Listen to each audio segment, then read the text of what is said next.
జయలక్ష్మీనారాయణ. ధాన్యలక్ష్మి మహత్యము. ధాన్యలక్ష్మి అసలు మనకి ఎందుకు అవసరమా లేదా అసలు?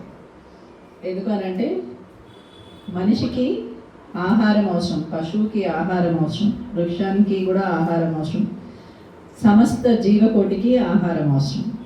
అయితే మహాలక్ష్మి 8 రూపాల్లో మొదటిది ఆదిలక్ష్మి, రెండవది ధాన్యలక్ష్మి. ఎందుకు అంటే కనుక మొదటికి ప్రాణం కావాలి, ప్రాణం నిలుపుకోవడానికి ఆహారం కావాలి. అందుకని ప్రాణం నిలిపేది ఆహారం కాబట్టి మనమేమో కొంతమంది ఏం చేస్తుంటారంటే ఓన్లీ తినడానికి పుట్టినట్టు తింటూనే ఉంటారు. కొంతమంది ఏమో తినడానికి కూడా కష్టపడుతూ ఉంటారు. కొంతమంది తింటే జీర్ణమే కాదు, వాళ్ళకి అజీర్తి చేస్తుంది, కడుపు ఉబ్బిపోవడము, అసలు అరగకపోవడము, ఇట్లా నానా యాతన పడుతూ ఉంటారు. అలాంటి వాళ్ళందరికీ కూడా ఏంటి అంటే కనుక ధాన్యలక్ష్మిని ఆరాధన చేస్తే అన్నము ఏ సమయంలో అయినా వదిలేయాల్సిన స్థితి చచ్చే లోపల రాదు. అంటే కొంతమంది షుగర్ వచ్చిందని అన్నం తినడం మానేస్తారు, కానీ అన్నమే ప్రాణాధారాన్ని ఇస్తుంది, శక్తిని ఇస్తుంది, శరీరానికి కావాల్సిన పుష్టిని ఇస్తుంది. మన శాస్త్రం చెప్తుంది అలా. కాబట్టి ఎక్కడి వాళ్ళైనా సరే కొంచెమైనా అన్నం తింటారు. అది బాస్మతి రైస్ కావచ్చు, లేకపోతే ఇంకో రైస్ కావచ్చు, అన్నం ఖచ్చితంగా తీసుకుంటారు. అందుకని ఆమె గురించి మనం మాట్లాడుకుందాం. ధాన్యలక్ష్మి, సస్యలక్ష్మి, హరితలక్ష్మి ఈమె పేర్లు. ఈమె అన్నం పరబ్రహ్మ స్వరూపంగా వర్ణించబడింది కాబట్టి అన్నం లేకపోతే ఏమీ లేదు. పితృదేవతలు కూడా అన్నంతో ముద్దలు చేసి వాళ్ళకి సంతృప్తి చేయడానికి వాళ్ళకు కూడా మనము పిండ ప్రదానం చేస్తాం. అంటే ఆఖరికి పితృదేవతలకు కూడా అన్నం కావాలి, మనకి కూడా అన్నమే కావాలి. పాడి పంటలు బాగా పండాలన్నా, భూమి బాగుండాలన్నా, మంచి భూమి దొరకాలన్నా, మనం భూమిలో మంచి పంట పండాలన్నా, పురుగులు లేకుండా ఆహారం లభించాలన్నా, ఇలాంటి వాటిలన్నిటికీ ధాన్యలక్ష్మే ప్రమాణం. ఎవరైతే ఈ మహాలక్ష్మిని భక్తియుక్తంగా ఆరాధిస్తారో వారికి అనూహ్యమైన పాడి పంటలు ఉంటాయి. అలాగే ఎవరు ఈమెను తక్కువగా చూస్తారో వాళ్ళు అనేక రకాల కష్టాలు పాడవుతారు, అన్నం కూడా తినలేని స్థితికి వెళ్తారు. అన్నం తింటే నోట్లో అన్ని పుండ్లు వచ్చేస్తాయి అన్నమాట. అలా వచ్చి అన్నం కూడా తినలేని స్థితికి వెళ్తారు. దీని గురించి ఒక కథ చదువుకుందాము. చాలా కాలం పూర్వము కోసల రాజ్యముని దశరథుడు మహారాజు పరిపాలించేవాడు. అతని కాలం నా 12 వర్షక్షామము రానున్నదని తెలుసుకుని, అంటే 12 వర్షక్షామము అంటే కనుక 12 సంవత్సరాలు వానలే పడవు. వానలే పడకపోతే కరువు కాటకం తినడానికి ఉండదు. 1 సంవత్సరం 2 సంవత్సరాల తర్వాత మనకి నీళ్ళు కూడా సరిపోవు అన్నమాట.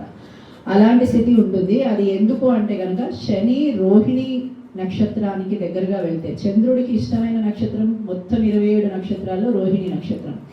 అయితే ఈ రోహిణి నక్షత్రం దగ్గరికి వెళ్ళినప్పుడు శని చాలా నీచ స్థితికి వెళ్ళడం వల్ల మనకి ఈ సంగతి వస్తుంది అని చెప్పి, గ్రహగతి వస్తుంది అని కరువుని ఆపలేము. అయితే ఈ కరువుని ఆపాలని దశరథ మహారాజు అనుకున్నాడు. అయితే దశరథుడు అంటే ఏంటి అంటే, దశరథుడు అని ఎందుకు పేరు వచ్చిందంటే ఆయన రథము 10 దిక్కులకు వెళ్తుంది, 10 డైరెక్షన్స్. అందుకని ఆయన దశరథుడు అయ్యాడు. ఏ దిక్కుకి ఆ రథం పోవాలంటే ఆ దిక్కుకి ఆ రథం వెళ్ళిపోతుంది, అంతే అనుకుంటే చాలా ఆయనకి.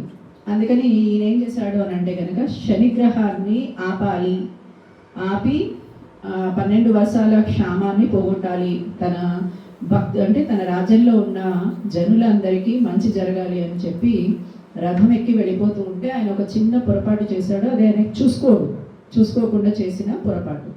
కరువు కాటకాలు రాకుండా పంట అభివృద్ధికి ధాన్యలక్ష్మిని పూజిస్తూ ఉండేవాళ్ళంతా జనులు, రైతులంతా. అయితే ఈ రైతులంతా ఈ సంవత్సరం కూడా ఏం చేశారంటే ధాన్యాన్ని కుప్పలుగా పోసి ధాన్యలక్ష్మిని అక్కడ పెట్టుకుని ధాన్యలక్ష్మిని ఆరాధన చేసి ఆమెకి సంబరాలు చేసి ఆమెకి మంచి నైవేద్యం పెట్టి ఆ తర్వాతే ధాన్యాన్ని అమ్ముకునేవాళ్ళు. అలా చేస్తున్న సమయంలో దశరథుడు ఆ ప్రాంతంలో ఉన్న ప్రజల దగ్గరికి వచ్చినప్పుడు ఆ ప్రజలంతా ఏం చెప్పారంటే, మేము ధాన్యలక్ష్మి ఆరాధన చేస్తున్నాము, వచ్చి ధాన్యలక్ష్మిని దర్శనం చేసుకుని కొంచెం ప్రసాదం తీసుకుని వెళ్ళు అని దశరథ మహారాజుని పిలుస్తారు రైతులంతా. పిలిస్తే దశరథ మహారాజు ఏంటి అంటే కనుక రోహిణిని మళ్ళీ అక్కడ శని ఛేదిస్తాడు అని చెప్పి, భేదిస్తాడు అని చెప్పి వెళ్ళాలి అని వెళ్ళిపోతాడు ఆయన దాన్ని పట్టించుకోడు. అది పట్టించుకోకపోతే అమ్మవారు ఊరుకుంటుంది ఏంటి? అస్సలు ఊరుకోదు. ఈమెకి కోపం తొందరగా వచ్చేస్తుంది. అందుకని ఈమె వెంటనే ఆయనకి గర్వము, రాజుకి ఏం గర్వము, నేను ఎటంటే అటు వెళ్ళగలుగుతాను కాబట్టి నేను రావాల్సిన అవసరం లేదు, అయినా వీళ్ళు చేసే పూజకు నేను రావడం ఏంటి? అందుకనే పూజ ఎవరు చేసినా సరే ఒకసారి వెళ్ళి దండం పెట్టుకుని వచ్చేయాలి, ఎవరు చేశారని కాదు. అది చేయకపోవడంతో శనిని అరికట్టాలి, నేను ఆ పనితో వెళ్తున్నాను, పూజకి వచ్చేంత వ్యవధి నా దగ్గర లేదు అని వెళ్ళిపోయాడు. అది కాకుండా రథము అమ్మవారి పై నుంచి తీసుకెళ్ళిపోయాడు, ఆకాశంలో వెళ్తాడు కదా, అలా అలా వెళ్ళిపోయాడు అనమాట. అయితే అది ధాన్యలక్ష్మి వెంటనే ఆయన కోపం వచ్చేసి ధాన్య రాశిని మొత్తం అదృశ్యం చేసేసింది, అంతా మాయం చేసేసింది.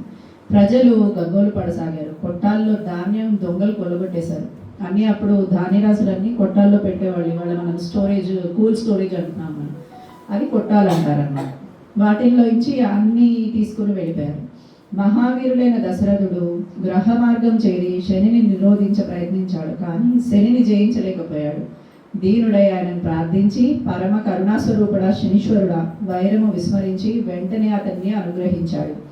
వరము కోరుకోమన్నాడు. దశరథుడు మరింత వినయ అంజలి ఘటించి తన రాజ్యానికి రాబోయే 12 సంవత్సరాల క్షామము రాకుండా కాపాడమని ప్రార్థించాడు. అందుకు శని సంతోషపడి, రాజా, నీ ప్రజాక్షేమ తత్పరత నాకు ఎంతో ఆనందం కలిగిస్తుంది, కానీ నా ప్రవర్తనము తప్పించుట అసాధ్యము. నేను రోహిణిని వేధించే తీరాలి. నరబాల, నేను ఏ స్థానములో ఉన్నను నా భక్తులను మాత్రం అణువణువున కాపాడుతూనే ఉంటాను.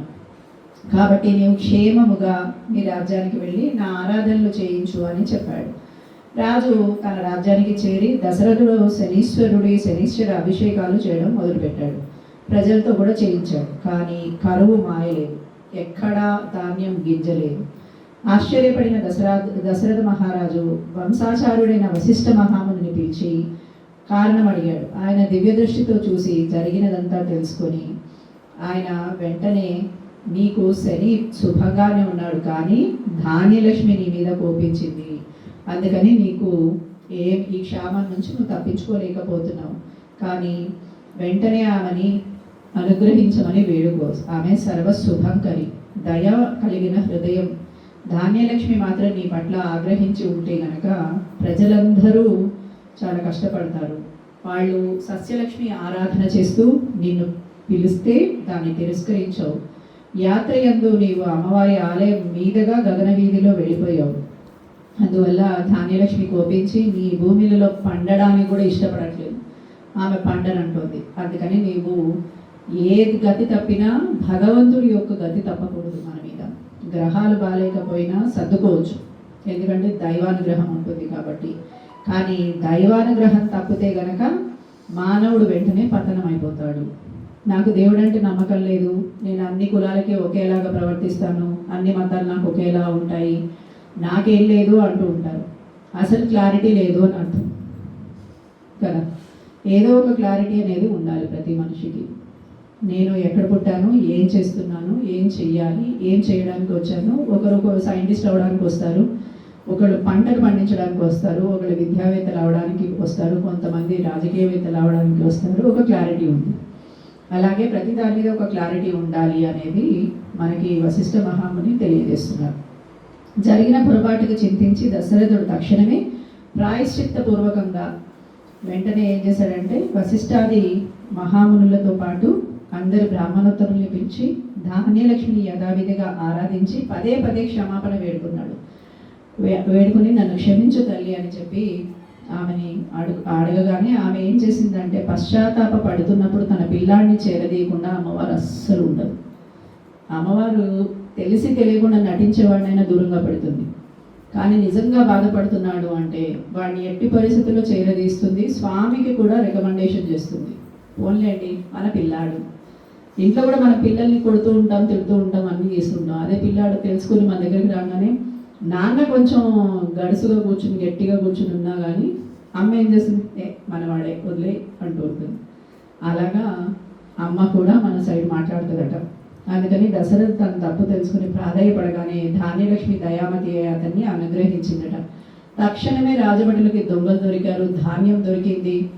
ధాన్యం తిరిగి తెచ్చి మళ్ళీ కొట్టాల్లో నింపేశారు. అదృశ్యమైన కర్షకుల ధాన్యరాశులు కూడా కనకప్రభలు అంటే బంగారంలాగా మెరిసిపోతూ కళ్ళ ముందు కనిపిస్తూ ఉన్నాయట. అవి ప్రత్యక్షమై ఆనాటి నుండి అయోధ్య ప్రజలతో పాటు దశరథుడు కూడా ధాన్యలక్ష్మిని పూజింపసాగాడు. పీడ నివారణకు శనిని, సంపత్ సమృద్ధికి స్వర్ణలక్ష్మిని ఆరాధించే వారికి కొదువ ఉండదు కదా. ధాన్యలక్ష్మి అనుగ్రహము గ్రహ ప్రభావములకు అర్థం పట్టునట్టు ఈ కథ చదివినను విన్నను ధాన్యలక్ష్మి యందు మనస్సు లగ్నులై ఆమె కృపకు పాత్రులవుతారు. అందుకని ఈ అమ్మవారి జపము శనివారం కానీ, లేదంటే రుద్ర జపం చేసే వాళ్ళకి రుద్ర జపం చేస్తూ కానీ, లేదంటే ఓన్లీ ధాన్యలక్ష్మి నారాయణ సమేతంగా అష్టాక్షరి మంత్ర జపంతో చేయడం కానీ, వాసుదేవ మంత్రంతో చేయడం కానీ, ద్వాదశాక్షర మంత్రం అంటారు, ఈ మంత్రంతో చేయడం కానీ చేస్తే కనుక తొందరగా అమ్మవారి యొక్క కరుణ లభిస్తుంది. అందుకని మీరందరూ ఇవాటి రోజున ఈ అమ్మ యొక్క ఆరాధన చేసి మీ ఇంట్లో కానీ మీ పిల్లలకు కానీ ఎవరికి కూడా కడుపుకి సంబంధించినది కానీ ఆహారానికి సంబంధించినవి కానీ ఏవి బాధలు ఉండకూడదు అని సంకల్పం తీసుకుని మీ జపాన్ని పూర్తి చేయండి. జయ లక్ష్మీనారాయణ.